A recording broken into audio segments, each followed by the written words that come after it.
통합지원 2반 친구들 안녕하세요. 우리가 어느덧 국어 4단원을 배우고 있는데요. 4단원은 사실과 의견을 공부하는 단원이죠. 사실과 의견이 무엇인지는 우리가 이미 배웠고 나만의 사실, 나만의 의견을 적어보는 활동도 해보았습니다. 우리 교실과 선생님에 대한 사실과 의견도 나눠봤고요. 이제는 무엇을 공부할 거냐면 사실에 대한 의견을 말한다고 합니다. 이게 뭐냐면 어떤 사실이 있는데 거기에 대한 나의 생각을 떠올리고 이야기하는 것이죠. 오늘은 국어책을 사용할 건데 여러분의 국어책 124쪽을 펴보십시오. 자, 우리가 긴 글 읽을 때 요새 뭐 하고 있죠? 단어부터 공부하고 있죠? 이번 시간과 다음 시간은 이 묵직한 수박 위로 나비가 훨훨 이라는 글을 공부할 텐데 먼저 이번 시간에는 단어의 뜻을 찾고 또 내용을 이해하고 하는 것까지를 하고 선생님이 다음 시간에는 여러분이 스스로 해결할 수 있는 학습지도 준비했거든요. 이번 시간과 다음 시간은 이 국어책 124쪽부터 129쪽까지를 공부한다고 생각하면 됩니다. 자, 먼저 단어를 여러분이 보고 모르는 것을 동그라미 쳐보세요. 124쪽, 125쪽, 다음까지 127쪽까지 쭉 보면서 잘 모르는 단어 동그라미를 쳐봅니다. 영상은 멈춰놓고요. 자, 모르는 단어들 동그라미 한번 쳐봤나요? 선생님이 어떤 거 쳤는지 한번 여러분과 비교해 보세요.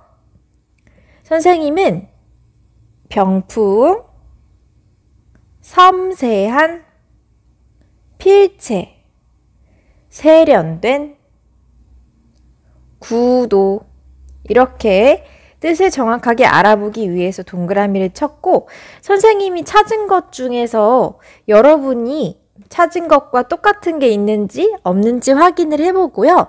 여러분이 모르는데 선생님이 동그라미 안 친 것은 꼭 체크를 해오시기 바랍니다. 자, 그리고 125쪽에 선생님은 덩굴 동그라미 쳤고요. 126쪽에는 묘사, 그리고 대비, 표면, 밑동 이렇게 동그라미를 쳐봤습니다. 그리고 127쪽에는요. 미술 용어들이 좀 나와서 안정감, 생동감, 타원형, 배치, 율동감 이렇게 동그라미를 쳐서 알아보려고 했습니다. 자, 혹시 여러분이 찾은 것과 선생님이 찾은 것이 맞지 않다면 여러분이 모르는 것 꼭 동그라미를 쳐서 오도록 하십시오. 그러면 우리가 동그라미 친 단어들 뜻을 알아보러 가봅시다. 선생님이 준 국어학습지 1이 있을 거예요. 국어 4단원 1에 대한 의견 124쪽부터 129쪽 보충학습지가 있는데요. 어떤 거냐면 이렇게 생긴 거예요. 학습지 보면 이 학습지는 여러분이 직접 혼자서 할 건데 이 학습지 3쪽에 보면 이 단어 쓰는 게 있거든요. 선생님이 지금 설명해주는 단어를 여러분이 잘 기억해두고 스스로 학습지를 풀 때 참고했으면 좋겠습니다. 자, 여기에 있는 거는 선생님이 네이버에서 찾은 국어사전에 나와 있는 뜻을 그대로 썼기 때문에 선생님의 이번 영상을 안 보고 이걸 바로 보면 이 설명이 대체 무슨 뜻인가 어려울 수가 있어요. 그러니까 지금 시간에 먼저 설명을 잘 들은 다음에 다음 시간에 스스로 이 학습지 풀 때 참고를 했으면 좋겠습니다. 우리는 다시 교과서로 돌아갈게요. 자, 그럼 단어 뜻을 알아볼 건데 먼저 여기 병풍이라는 거. 여러분, 병풍이라는 말 들어봤나요? 혹시 집에서 제사를 지내는 친구들이 있으면 봤을 거고, 제사 안 지내도 가끔 약간 조선시대 느낌으로 지은 집이나 한옥마을에 있는 한옥 또는 드라마, 옛날 사극에 나오는 그런 집의 모습 중에 주로 양반집에 병풍이 있는데요. 선생님, 이 병풍의 모습을 검색해 보도록 하겠습니다.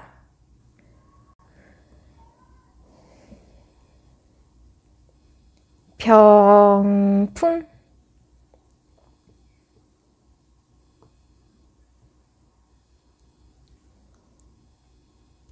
이미지를 볼게요.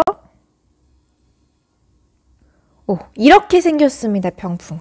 여러분 아마 본 적 있을 거예요. 보면 이렇게 옛날에 주로 양반집에 있었고요.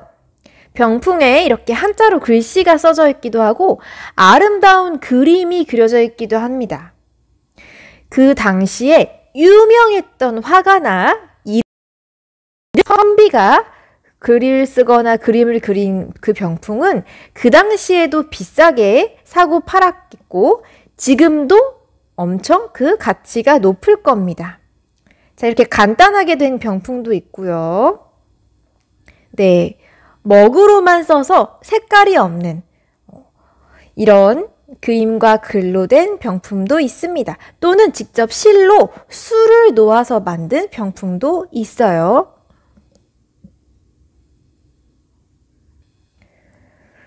이렇게 병풍은요, 바람을 막거나 무엇을 가리거나 장식용으로 방 안에 치는 물건이에요.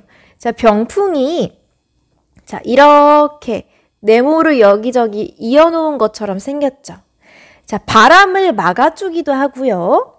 뭔가 뒤에 있는 걸 가려주기도 하고요. 또는 그냥 보기 좋으라고, 그림이나 글 같은 거 보고 기쁘라고 방에 두는 물건입니다. 알겠죠? 우리 지금 병풍의 뜻을 알아봤어요. 자, 그럼 두 번째 단어는 조금 이해하기 어려울 수도 있는데 섬세한, 선생님이 따라서 적어볼게요. 섬세한. 자, 여기 새가 어이새예요. 섬세한. 자, 섬세하다는 건 뭐냐면, 자, 뜻이 크게 두 가지가 있는데 하나는 곱고 가늘다 라는 뜻이에요. 곱고 가늘다. 자, 여러분, 이렇게 두꺼운 거랑 이렇게 가는 거랑 어떤 게 섬세하다고 할 수 있죠? 이거겠죠. 자, 글씨를 쓸 때도 섬세한 글씨는 같은 김씨를 써봐도 이렇게 섬세한 글씨가 가느다랗고 곱다면 섬세하지 못한 굵고 투박한 글씨는 이렇게 더 두껍고 끝이 야무지지 못합니다. 이렇게 같은 글씨를 써도 더 곱고 가느다란 쪽을 섬세하다라고 합니다. 자, 섬세하다는 것의 첫 번째 뜻은 곱고 가늘다였고요. 두 번째는 매우 찬찬하고 세밀하다. 찬찬하고 세밀하다. 이게 뭐냐면요. 대충대충 한 게 아니라 꼼꼼하게, 차분하게, 구석구석 자세하게 그리거나 글을 쓰거나 만들어진 것을 말합니다. 우리 사실 대충 했는지 섬세하게 했는지는 딱 보면 알 수 있어요. 선생님도 여러분이 숙제해온 걸 보면 아, 이 친구가 정말 섬세한 성격이구나. 아, 이 친구는 정말 대충대충 했구나. 알 수 있어요. 왜냐하면 글씨 크기에서부터 차이가 나거든요. 자, 섬세한 것은 이렇게 곱고 가느다랗거나 차분하고 세밀하고 자세하게 그려진 거고, 섬세하지 못한 것은 대충대충 큼직큼직하게 쓴 것. 자, 섬세한 것이 무엇인지 느낌 오나요? 그럼 다음 단어 한번 볼게요. 필체. 자, 필체라는 것은 뭐냐면요. 글씨를 써놓은 모양을 말해요. 자, 우리가 똑같은 필체라는 글을 선생님이 여러 가지 글씨체로 적어볼게요. 자, 궁서체처럼 자, 어른 글씨로도 쓸 수 있고 대충 날려서 쓸 수도 있고 약간 네모난 모양으로 이렇게 쓸 수도 있고 동글동글하게 이렇게 쓸 수도 있죠. 자, 같은 내용이지만 여러 가지 필체로 써봤습니다. 글자 필체마다 느낌이 좀 다르지 않나요? 사람마다 글씨체, 필체가 다르기 때문에 우리는 필체를 보고 사람을 찾을 수도 있습니다.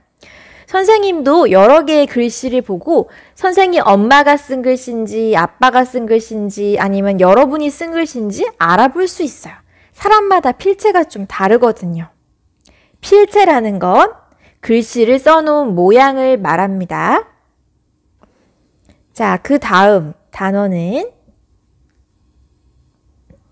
세련된 이라는 말인데요. 혹시 이런 말 들어본 적 있나요, 친구들? 참 세련됐어. 이게 무슨 뜻이냐면 아주 능숙하고 품위가 있고 멋지고 그런 의미예요. 세련된. 자, 세련됐다라고 하는 거는 느낌적으로 뭔가 좋은 것 같아요? 안 좋은 것 같아요? 보통 좋은 쪽으로 많이 쓰죠. 어색하지 않고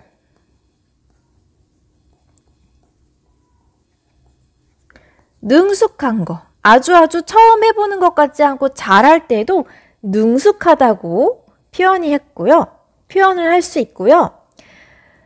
모습이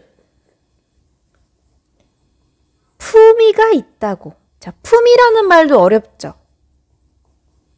자, 품위가 있다는 것은 무슨 뜻이냐면 우리 옛날에 왕이라던가 왕비라던가 여왕이라던가 공주라던가 왕자라던가 하는 사람을 우리가 신분이 높다, 품위가 있다라고 얘기를 하죠. 그렇게 품위 있는 모습을 세련됐다라고 이야기합니다. 세련됐다라고 하는 것은 반드시 부자여야만 세련된 것도 아니고요. 또 반드시 도시의 아파트의 모습만 세련된 게 아니고요. 나라 중에서 잘 사는 나라만 세련됨이 있는 것도 아니에요. 자, 이 세련됐다라고 하는 것도 사실은 의견이에요. 의견. 사람들의 생각이기 때문에 여기서 말하는 부드럽고 세련된 색감이라고 하는 것은 상대적인 뜻입니다. 정해져 있는 것은 아니에요. 자, 어디서부터 어디까지는 세련된 거예요. 어디서부터 어디까지는 세련되지 못한 거 이렇게 정확하게 나눌 수는 없고 글을 쓴 사람의 의견입니다. 여러분이 생각하기에 세련되어 보이는 것, 품위가 있어 보이는 것이 있을 수 있고 여러분과 의견이 다른 사람들이 보기에 세련되고 품위 있어 보이는 것이 있을 수 있기 때문이에요. 자, 세련됐다라는 말은 자기의 의견이기 때문에 우리가 정확한 의미를 찾기 어려운데 여러분이 학교에 와서 이런저런 물건이나 사진이나 풍경을 볼 때 선생님이 느낌을 알 수 있게 이런 것을 보통 세련됐다고 얘기해 라고 알려주도록 할게요. 조금 어려운 단어였네요. 자, 그 다음 구도. 구도라는 단어 어디냐면 이 구도가 뭐냐면요. 그림에서 모양이나 색깔이나 위치 같은 것을 어떻게 놓았는지를 얘기합니다. 구도. 다시 구도가 뭐냐면요. 그림에서 모양이나 색깔이나 위치를 어떻게 놓았는지를 이야기하는 것입니다. 자, 구도에는 어떤 것들이 있냐면요. 삼각형 모양으로 구도를 잡아서 여기에 이렇게 물건을 놓을 수도 있고요. 또 원 모양으로 구도를 잡아서 물건을 이렇게 놓을 수도 있고요. 아니면 마른 모의 구도로 물건을 이렇게 놓을 수도 있고. 자, 그림에서 어떤 식으로 물건의 모양과 색깔과 위치를 정할지를 말하는 것을 구도라고 합니다. 구도. 모양, 색깔, 위치를 어떻게 놓을까를 생각하는 것을 구도. 구도에는 뭐 원 모양도 있고, 뭐 삼각형도 있고, 뭐 마름모도 있고 등등등 여러 가지 구도를 사용할 수 있습니다. 오늘 그림과 관련된 단어가 많아서 조금 어려울 것 같아요. 자, 그러면 다음 쪽에 덩굴이라는 말 있죠. 덩굴이 뭔지도 한번 볼게요. 덩굴은 여러분이 알 수도 있는데요. 자, 위에 그림을 보면 더 알기 쉬워요. 자, 이렇게 덩굴은 열매 하나만 나무에 딱 열리는 게 아니고 이렇게 주렁주렁 이렇게 칭칭 매달려 있는 이런 줄기를 말합니다. 자, 수박도 보면 수박이 따로따로, 자, 수박이 가지 하나에 수박 한 개 이렇게 열리는 게 아니라 한 줄기에 얘도 열리고 얘도 열리고 얘도 열리고 아주 이리저리 얽혀 있고 서로 감기도 하고 막 복잡하게, 그리고 여러 개가 함께 있죠. 이렇게 되어 있는, 엉켜 있는 줄기를 덩굴이라고 합니다. 식물에 따라서는 하나씩 따로따로 열리는 그런 과일이나 열매가 열리는 그런 식물도 있고 수박처럼 덩굴 식물도 있습니다. 덩굴은 이런 모양이었네요. 그러면 다음 장으로 넘어가서 다른 단어도 알아볼게요. 자, 여기도 조금 어려운 단어가 많이 있는데, 자, 묘사라는 것은요, 설명하는 거예요. 그런데 어떻게 설명하냐면 대충 그리는 게 아니라 자세하게 눈에 보이는 것처럼 설명하는 거예요. 자, 예를 들어서 선생님이 나무를 묘사했다고 해봅시다. 자, 나무 대충 그리면 얼마든지 대충 그릴 수 있죠. 하지만 묘사한다는 것은 눈으로 본 것처럼 자세히 설명하는 거예요. 자, 묘사는 글이나 말로도 할 수 있고요. 그림으로도 할 수 있어요. 대신에 중요한 건 대충 하는 게 아니라 꼼꼼히 눈에 보이는 것처럼. 자, 그림으로 그리면, 자, 이게 나무를 그린다고 했을 때 이게 묘사일까요? 아니면은 나뭇잎 하나하나, 나무의 색깔과 모양 하나하나 뭐 이렇게 자세히 그리는 게 묘사일까요? 이쪽이 묘사라고 할 수 있겠죠. 더 자세하고 살아있는 것처럼, 눈에 보이는 것처럼 꼼꼼하게 설명하는 걸 묘사라고 합니다. 자, 글이나 말로 나무를 설명하면 잎사귀는 어떤 모양이고 무슨 색과 무슨 색이 섞여 있고 가지는 얼만큼 있었고 나무의 껍질은 어떻고 이렇게 엄청나게 상상할 수 있게 자세히 글로 쓰거나 말로 했을 때 지금 묘사를 하고 있구나 라고 알면 됩니다. 자, 묘사라는 건 자세히 표현하는 걸 말합니다. 또 새로운 단어가 있는데 대비. 자, 사실 대비라는 말은 뜻이 여러 가지 있는데요. 여기서 사용된 대비는 여기 보면 색깔이 서로 대비를 이루어 인상적입니다 라고 얘기했죠. 자, 미술에서 말하는 대비는 어떤 거냐면 서로 다른 것을 놓았을 때 그 차이가 뚜렷하게 보이는 걸 말합니다. 자, 예를 들어서 선생님이 지금 빨간색과 파란색을 칠했죠. 빨간색과 파란색이 이렇게 따로따로 떨어져 있을 때보다 바로 붙어 있을 때 빨간색과 파란색의 차이가 좀 더 잘 보일 겁니다. 대비라고 하는 것은 서로 성질이 다른 것을 함께 놓았을 때 그 차이점이 잘 보이는 것을 말합니다. 자, 예를 들어 우리가 그림을 그릴 때도 검정색과 흰색을 쓴다고 해봅시다. 자, 검정색과 흰색이 지금 따로따로 있으면 아, 그냥 검정이구나, 흰색이구나 라고 알 수 있는데 선생님이 검정색을 이렇게 칠하고 잘 보이죠? 이 위에다가 흰색을 칠하면 이렇게 보면 검정색 사이에 있는 흰색이 더 뚜렷하게 잘 보일 겁니다. 이렇게 서로 차이가 나는 것을 일부러 나란히 놓았을 때 뚜렷하게 그 차이점이 보이는 것을 대비된다라고 합니다. 자, 선생님 설명이 빠르거나 여러분 속도에 맞지 않으면 얼마든지 영상을 멈춰놓고 다시 듣거나 앞으로 건너뛰어서 들어도 됩니다. 절대 걱정하거나 서두르지 않아요. 자, 그럼 다음 단어 한번 볼게요. 표면. 자, 이것도 여러분이 알 수도 있어요. 표면이 무슨 뜻이냐면요. 사물의 가장 바깥쪽입니다. 자, 이게 무슨 말이냐면 선생님이 수박을 하나 그려볼게요. 선생님이 그림을 잘 그리지는 못합니다만 우리 수박 속이 무슨 색이에요? 수박 속은 이렇게 붉죠? 빨간색이죠, 보통. 그런데 수박 껍질은 무슨 색이에요?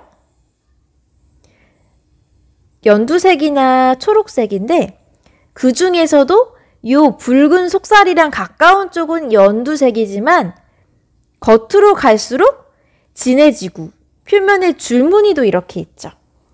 표면이라는 것은 속이 아니라 가장 바깥쪽을 말합니다. 표면. 수박을 예로 들면 우리는 수박 속이 붉다는 걸 모두 알아요. 그리고 수박 겉이 초록색이고 단단하다는 건 압니다. 표면이라고 하는 것은 겉껍데기 중에서도 가장 바깥 부분을 말합니다. 우리 어떤 물건의 표면은 여러분이 쓰다듬는 제일 첫 부분이에요. 자, 어떤 게 있을까요? 어떤 물건을 예로 들면 좋을까? 컵에, 선생님이 그림을 좀 잘 그려볼게요. 자, 컵에 오렌지 주스가 담겨 있다고 생각해 봅시다. 자, 컵에 오렌지 주스가 담겨 있어요. 물론 그러면 안 되지만 여러분이 손가락으로 우유를 살짝 찍어 봤을 때 손가락을 완전히 쑥 넣지 말고 살짝만 찍어 봤을 때 처음 닿는 그 차가운 느낌 있죠? 우유가 담겨 있을 때도 가장 바깥쪽에 손을 살짝만 넣었다 뺐을 때 닿는 그 바깥 부분을 표면이라고 합니다. 자, 표면이 뭔지 알겠죠? 물건이나 어떤 사물의 가장 바깥 부분. 알겠죠? 채소 같은 것도 우리가 원래 만지면 물렁물렁한 거 있죠? 뭐 예를 들어 피망을 대충 그려보면 이 속 말고 겉에 껍데기 부분 살짝 만졌을 때 그 느낌이 표면의 느낌입니다. 가장 바깥 부분을 말해요. 자, 여기까지 표면까지 봤는데 우리 밑동이라는 단어도 있었죠. 밑동은 한번 상상해 보세요. 밑. 윗부분일까요? 아랫부분일까요? 밑동. 밑에니까 아랫부분이겠죠. 자, 그러면 여기 수박 밑동이라고 했으니까 수박을 한번 그려보면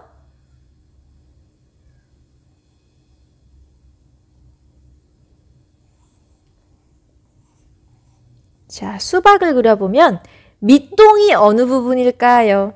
자, 여기를 기역이라고 하고 여기를 니은이라고 하면 밑동은 기역일까요? 니은일까요? 니은 부분이 밑동이겠죠? 보통 수박을 우리가 이렇게 꼭지를 위로 해서 놓으니까 이렇게 물건의 아랫부분을 밑동이라고 합니다. 자, 그럼 당근은요? 당근. 우리가 보통 당근을 이렇게 놨다고 했을 때 여기도 어디인 것 같아요? 헷갈리나요? 사실 채소나 식물의 밑부분은 굵은 부분을 밑동이라고 합니다. 어렵죠? 채소나 식물에서는 굵은 부분을 밑동이라고 한대요. 선생님도 잘 몰랐거든요. 당연히 당근을 세워서 생각해서 여기가 밑동인지 아니면 여기가 밑동인지 혹시 여길까 궁금했는데 채소에서는 굵은 부분이 밑동이라고 합니다. 그냥 참고만 해놓으세요. 자, 그러면 우리 마지막 쪽에 있는 단어들, 여기도 어려운 단어 좀 있었는데 먼저 안정감. 자, 여러분 안정이라는 맛이 무슨 뜻이게요? 안정. 아, 나 좀 안정된 것 같아. 편안해지는 걸 말하는 걸까요? 아니면 불안해지는 걸 말하는 거야? 나 좀 안정됐어. 뭔가 편안한 느낌이 들지 않나요? 안정은 편안한 거를 말하는 거야. 편안한 상태. 막 시시각각 불안하게 변하지 않고 뭔가 일정하고 편안한 상태. 그림에서 말하는 안정감은요. 그림에서 말하는 안정감은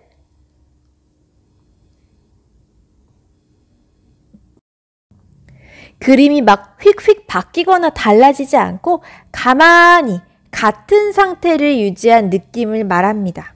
자, 예를 들어 그림에서 안정감이 있다라고 하는 거면 뭔가 이 모습 이대로 잘 있을 것만 같은 편안한 느낌이에요. 안정감이 없는 그림은 막 물건이 여기저기 쓰러져 있거나 무언가 급하게 날아가고 있거나 무슨 일이 벌어질 것만 같은 불안감을 줄 때는 안정감이 없다고 이야기를 해요. 그런데 그림에서 안정감이라는 것은 뭔가 휙휙 바뀔 것 같은 불안감이 없이 그냥 그대로 있는 그대로 일정한 상태를 유지한 느낌을 말합니다. 그런데 자, 여기 문장을 읽어보면 안정감 속에 변화와 생동감이 은근히 비어있지요. 자, 생동감이라는 단어도 우리가 보기로 했죠. 이 생동감은 안정감이랑은 좀 다른 의미예요. 생동감은 살아 움직일 것만 같은 생기 있는 그런 느낌을 말합니다. 안정감은 뭔가 불안하게 변하지 않고 그대로 상태가 일정한 상태가 계속되는 걸 말하는데 안정감 속에 변화와 생동감이 있다. 이게 무슨 소리냐면 우리가 그림 공부를 하겠지만 자, 이 그림을 보면 일단 수박이랑 덩굴중기가 일정한 자리를 지키고 있어서 편안함을 주지만 살아있는 나비나 동물들이 있어서 편안한 가운데에서도 뭔가 움직일 것 같은 재미를 주고 있기 때문에 이 그림이 편안한 안정감과 무언가 살아 움직이고 있는 생동감을 동시에 준다라고 이야기를 한 거예요. 둘은 서로 비슷하지 않은 의미예요. 거의 반대되는 느낌인데 이 그림에서는 안정감이라는 매력도 있고 생동감이라는 매력도 있는 훌륭한 그림이에요 라고 소개를 하는 겁니다. 자, 여기까지 됐나요? 그러면 우리 나머지 단어도 한번 보겠습니다. 자, 타원형. 타원형은 뭘까요? 타원형은 원은 원인데요. 이렇게 둥그런 원이 아니라 한쪽이 긴 이런 원을 말합니다. 타원. 자, 그럼 선생님이 원을 여러 가지 그려볼 테니까 여러분이 한번 타원을 찾아보세요. 야, 얘는 1번, 2번, 3번. 자, 이 중에 몇 번이 타원이게요? 뭔가 긴 부분이 있는 이게 타원이 됩니다. 타원이라고 하는 것은 이렇고 타원형이라고 하는 것은 타원 모양이라는 뜻입니다. 자, 여기서 그래서 알 수 있게도 타원형으로 배치했다라고 하는데요. 타원형으로 놔두었다라고 하는 것은 지금 수박을 한 곳에 모아둬서 그냥 원으로 만들지 않고 이 수박들을 이렇게 조금 떨어뜨려 놔서 이렇게 타원형의 구도로 그림을 그렸다라고 교과서에서 이야기를 하고 있습니다. 자, 그럼 단어 2개 나왔네요. 자, 배치라는 말, 그리고 율동감. 자, 배치라는 것은 무슨 뜻이냐면 놓아둔다. 그런데 한 가지를 말하는 게 아니라 여러 가지를 나누어서 놓아둔다라는 뜻이에요. 우리가 방을 꾸밀 때 침대는 이쪽에 넣고 책상은 이쪽에 넣고 인형은 이쪽에 넣고 나름대로 무엇을 어디에 둘지 생각하죠. 이걸 배치한다라고 해요. 배치라고 하는 것은 나누어서 놓아두는 것을 말합니다. 사람도 배치할 수 있고 물건도 놔둘 수 있고요. 자, 사람을 배치할 때는 예를 들어 자, 우리 거리 두기를 해야 하니까 통합지원 2반 책상을 이렇게 띄워 놓겠습니다. 이쪽 책상에는 4학년, 이쪽 책상에는 6학년이 앉아주세요. 이런 식으로 따로따로 놓아두는 거죠. 이런 것을 배치라고 할 수 있고요. 물건도 예를 들어 사물함은 이쪽에 놓고 선생님 책상은 이쪽에 놓고 신발장은 이쪽에 놓겠습니다. 이렇게 여러 개를 나누어서 놓는 것도 배치라고 할 수 있습니다. 자, 그리고 마지막 단어 율동감 있죠. 율동감. 자, 율동감이 뭐게요? 여러분, 율동이 뭔지 알죠? 율동 뭐예요? 춤추는 거. 율동감은 뭐게요? 뭔가 움직이는 느낌이에요. 자, 움직이는 느낌. 가만히 멈춰 있는 게 아니라 움직이는 느낌인데 우리 미술에서 말하는 율동감은 그냥 마구잡이로 움직이는 게 아니라 규칙을 갖고 규칙이 반복될 때 드는 움직이는 듯한 가볍고 경쾌한 느낌을 말합니다. 알겠죠? 율동감은 뭔가 움직이는 것인데 그냥 마구잡이로 움직이는 게 아니라 뭔가 규칙을 갖고 반복되면서 드는 그런 움직이는 듯한 느낌이에요. 자, 예를 들어서 그림을 그릴 때 빨강, 파랑, 빨강, 파랑, 빨강, 파랑 이렇게 돼 있는 그림이 있고 파랑, 빨강, 초록,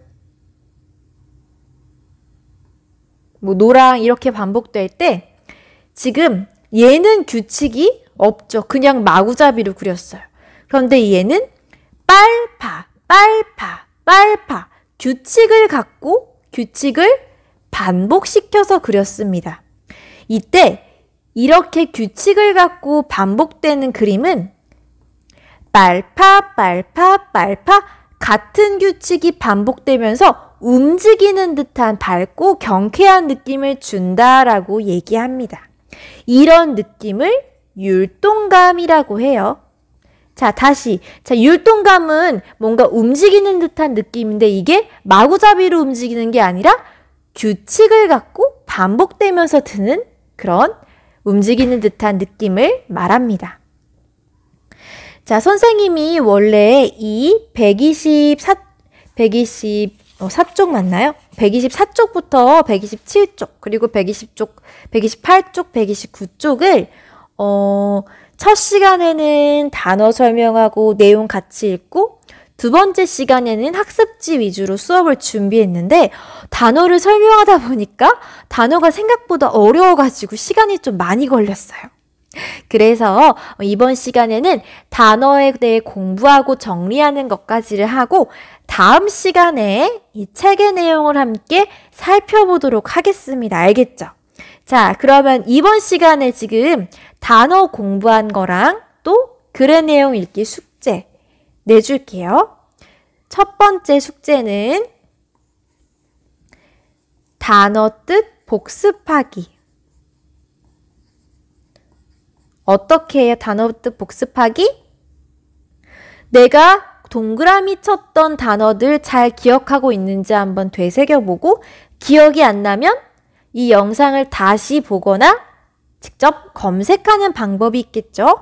우리 국어사전 사용하는 거 작년에 유희원 선생님과 함께 배웠다고 들었는데요. 국어사전을 사용해도 좋고 선생님처럼 스마트폰이나 컴퓨터로 검색을 해봐도 됩니다. 알겠죠? 두 번째는 124쪽부터 129쪽 읽어오기입니다. 잘 읽어오면 다음 시간에 공부하기가 훨씬 쉬워지겠죠? 자, 그러면 이번 시간에는 여기까지 수업을 하도록 하고 다음 시간에는 이어서 글의 내용을 읽고 학습지 어떻게 해결할지 이야기해 주도록 하겠습니다. 자, 우리는 다음 시간에 만나도록 합시다.